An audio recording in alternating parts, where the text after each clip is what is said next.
everyone, my name is Raquel and I'm from Portugal.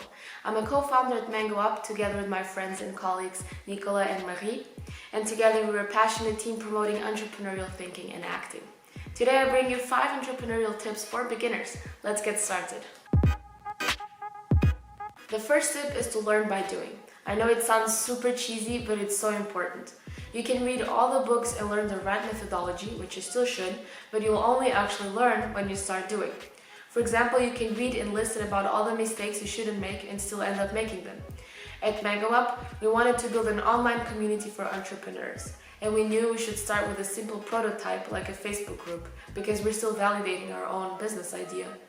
But instead, we decided to go all in and build our own social network. Needless to say, it was a mistake, because it's so much easier to get people interacting in a platform that they already use in the first place, like Facebook or WhatsApp. Tip number 2, legal aspects and raising funds. I want to get this out of the way. If you're just getting started, you don't need to worry about registering your brand or your company right now, because those would just be unnecessary added costs. You first need to validate your idea, and when you're close to having paying customers, signing a contract, or even raising funds, should you think about incorporating. Which leads me to another point.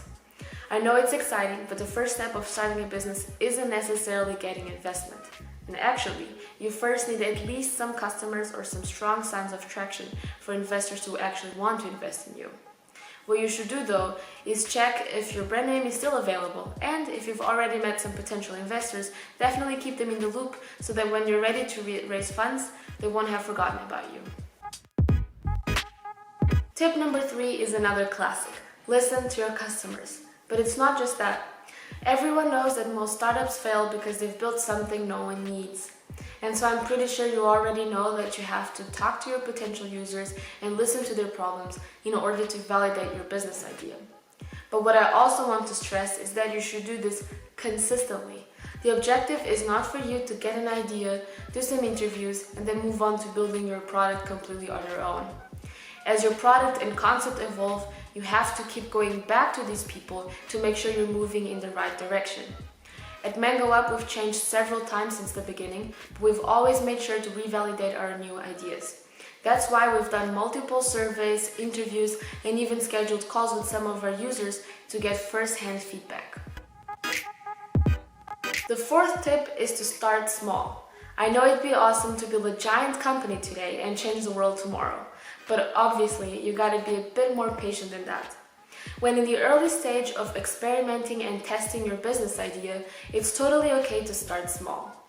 Going back to our own example at mangoUP, instead of going big and building our own platform from scratch, we should have gone smaller by building less but stronger connections with people, rather than trying to be a large community of entrepreneurs from the beginning. And this would have saved us a lot of hours on WordPress. So by being closer to your first users, you can more easily get feedback, and they'll more likely become loyal to you because they really feel like they're part of your journey. And with this feedback, you can build a product that by being better will more likely be easier to scale. And last but not least, build a plan, have a vision. Why do I say this? Because I know it's really easy to get overwhelmed and lost when there's so much we have to do. Whether you're working alone or with your partners, it's important to have a vision. What do you want to be doing in 5 years? And what about in 10? Your product might change through time, but you should have a clear mission. For instance, at mangoUP, we've evolved several times from wanting to be a social network to changing to a closed community, and then even to focusing on the educational side of things instead. But the one thing that won't change is our ultimate goal of promoting entrepreneurial thinking and acting. What I mean with this is that you can choose one problem that you want to solve, but it's totally fine that your product or your solution to that problem will change over time. Additionally, in order to help you organize your weeks and months ahead of you, you should define goals and divide them into categories. For example, growth, product, finances, and then you have to define specific actions associated to these goals. So your goal could be, for example, to build your landing page or to reach a specific amount of subscribers on your newsletter or your social media. And your actions will be what you'll do exactly in order to reach those objectives. This is just an easy way to help make things be less overwhelming and seem more attainable. And those were the 5 tips for beginner entrepreneurs. I hope you found them useful and thank you for watching.